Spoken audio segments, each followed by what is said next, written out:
Hi guys, during this Tinkercad walkthrough I will be making a toothpaste squeezer tool.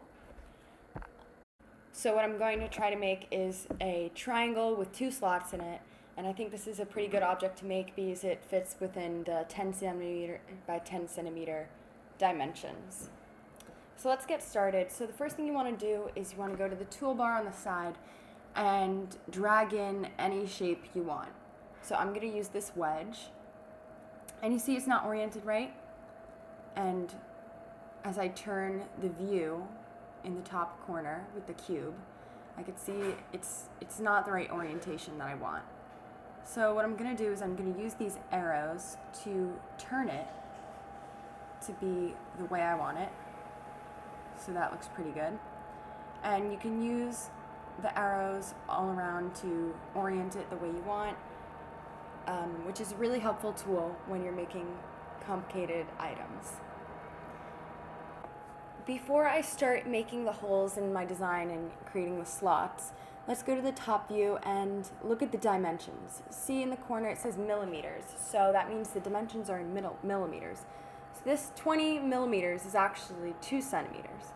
So I'm going to change this to 60 millimeters, meaning 6 centimeters. And this is smaller than the dimensions you need. Your limitations are going to be 10 centimeters by 10 centimeters and 2 centimeters high. So that means in millimeters, your dimensions need to be within 100 millimeters by 100 millimeters and 20 millimeters high.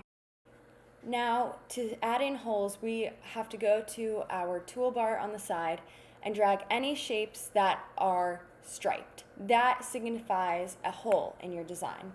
We could also add a solid shape, then go in the top window and change it to a hole.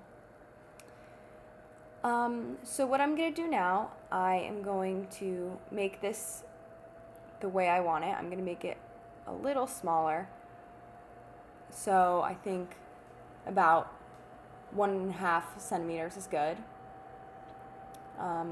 Maybe a little bigger. I'm going to make it 17 millimeters instead. And this is all an approximation right now.